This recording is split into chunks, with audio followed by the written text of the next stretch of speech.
हरिओम। नारायण हरि। हम तो अपना वीडियो इसी नाम से ही शुरू करते हैं। व्यूअर्स, आज देखिए, उत्तराखंड को और हिमाचल प्रदेश को देवभूमि कहा जाता है। ये देवभूमि है, मतलब यहाँ देवताओं का वास है।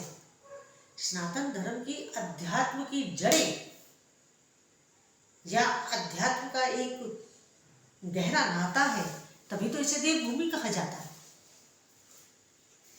इसीलिए तो ये देवभूमि है। मगर लगता ऐसा है कि बहुत दिनों तक ये देवभूमि नहीं रह पाएगी, क्योंकि चौतरफा हमला हो रहा है उत्तराखंड और हिमाचल के ऊपर। क्योंकि हिंदुओं की आस्था, सनातनियों की आस्था, हमारे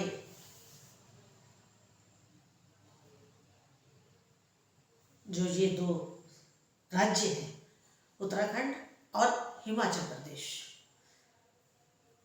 बहुत ज्यादा है। हर सनातनी वहां जाना चाहता है, उस धरती को चूमना चाहता है, वहां के देव स्थानों का दर्शन करना चाहता है। और साल में यात्राएं चलती हैं, स्पेशल यात्राएं चलती हैं, वहां दर्शनार्थी, वहां श्रद्धालु जाते हैं। लेकिन अफसोस की बात यह है कि मेरे अपने एक नॉन हैं, उन्होंने मेरे को फोन किया। वो बिष्ट हैं, मिस्टर बिष्ट, क्योंकि मैं उनका नाम लेना नहीं चाहूंगी क्योंकि वो सरकारी अधिकारी हैं। उन्होंने मेरे को बताया कि अब तो ये हाल हो गया है मुस्लिम्स का कि पहाड़ी लोगों ने क्या किया, कमाने के चक्कर में उन्होंने अपने गांव खाली किए और वो मैदानों में आ गए, नीचे उतर आए। अब बहुत लगभग ऊपर के गांव, बॉर्डर एरियाज हैं या और गहरे में गांव है, वो खाली है। अब इन लोगों ने वहां पर जा करके अपना बसेरा करना शुरू कर दिया। विधर्मियों ने, जो हमारे धर्म के नहीं है उन्हें हम विधर्मी कहते हैं, जो सनातनी नहीं है उन्हें हम विधर्मी कहते हैं। तो वो मेरे को बता रहे थे सज्जन कि अब जो देवी देवताओं की डोलियां निकलती हैं, देवी देवताओं की जो डोलियां निकलती हैं, इन विधर्मियों ने उनमें भी भाग लेना शुरू कर दिया। कैसे? वैसे ही नाचने लगे। उन्होंने वो जैसा पहाड़ी लोगों का कल्चर है, जैसा जब वो अपने देवी देवता की डोली लेकर चलते हैं और उनमें जो उनके ढोल नगाड़े बजते हैं और वो उसमें डांस करते हैं, बड़ा ही दिव्य नज़ारा होता है, बड़ा ही दिव्य दृश्य होता है जब वो अपने देवता की या देवी की डोली लेकर चलते हैं। क्या आनंद होता है। मैं तो उत्तराखंड बहुत रही हूँ, तो इसलिए मेरे को इस सब की जानकारी है। तो वो बता रहे थे कि वो विधर्मी जो था वो बीच में नाच रहा था और वो पहचान में आ गया। तो फिर जो हुआ वो आई डोंट नो कि आगे क्या हुआ क्या नहीं हुआ। और बद्रीनाथ में इन्होंने अपनी दुकानें खोल ली हैं। बद्रीनाथ में ये लोग अपना व्यापार कर रहे हैं, अपना धंधा कर रहे हैं। इसी तरह और जगहों पर भी, बॉर्डर एरियाज में इन्होंने अपना वो सब शुरू कर दिया है काम धंधा। मैं आपको बताऊं, हरिद्वार में मैं बहुत साल रही हूँ। हरिद्वार की आउटस्किट्स जो हैं, कुछ वोट बैंक की राजनीति है, बहुत खराब राजनीति है। इस वोट बैंक की राजनीति के चक्कर में गंगा जी के किनारे पनियां लगा के इनको बसा दिया गया है। हमारे मंदिरों की घंटी बजती है तो इनकी अजान की आवाज आती है। संत महात्मा ध्यान करते हैं तो उस ध्यान में खलल उत्पन्न होता है। और हरिद्वार के आसपास आउटस्कर्ट्स पे, क्योंकि हरिद्वार, ऋषिकेश, कनखल, इन सब एरियाज में तो एग्स वगैरह और नॉन वेज बैन है। लेकिन अब धीरे धीरे धीरे धीरे सारी पवित्रता भंग हो रही है। इसी तरह ये तो मैंने और करी बात आपके साथ उत्तराखंड की। अब हम आते हैं हिमाचल प्रदेश में। हिमाचल प्रदेश में क्या हो रहा है? बहुत साइलेंटली, बहुत शांति से मिशनरीज, क्रिश्चियंस कन्वर्ट कर रहे हैं हिंदूज को क्रिश्चियनिटी में। मेरे पास पुख्ता, मेरे को मालूम है, बहुत साइलेंटली हो रहा है मिशनरीज का काम।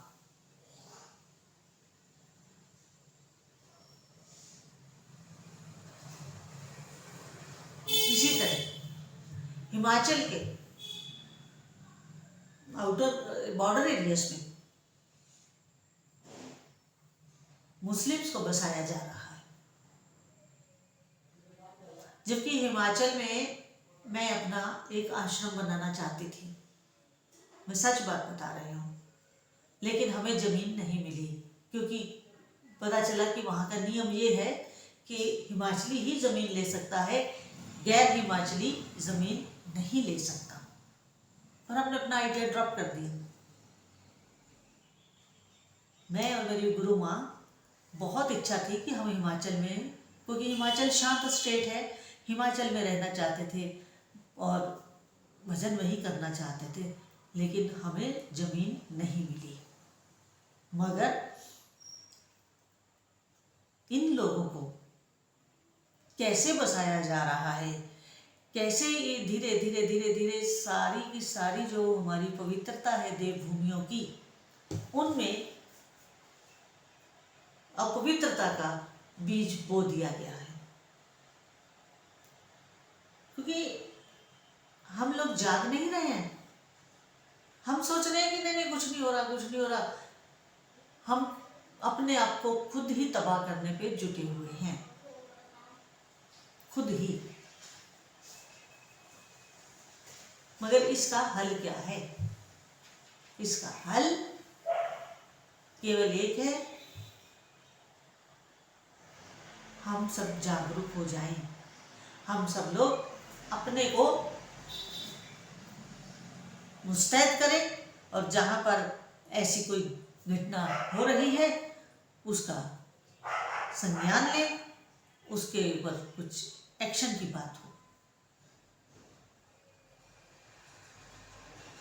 उधर से हिमाचल में मिशनरीज हिंदुओं को कन्वर्ट कर रहे हैं और बॉर्डर एरियाज में मुस्लिम्स को बसाया जा रहा है। तो आप बताएं कि हम सनातनियों को चारों तरफ से घेरा जा रहा है।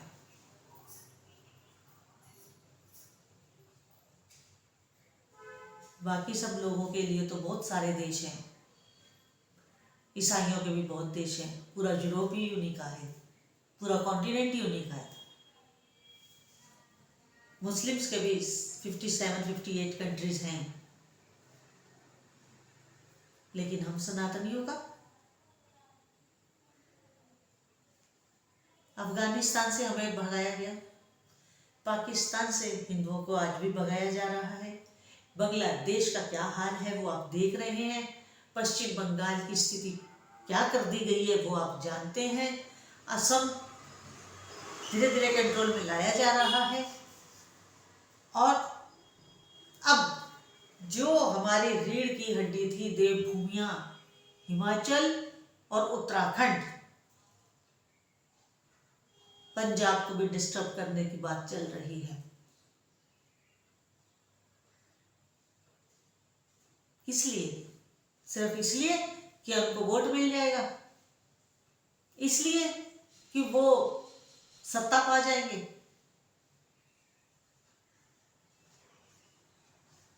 लेकिन मेरा अपने भाई बहनों से अनुरोध है, करबद्ध प्रार्थना है कि जागिए और अपनी आने वाली संततियों को बचा लीजिए, क्योंकि समय हाथ से निकल गया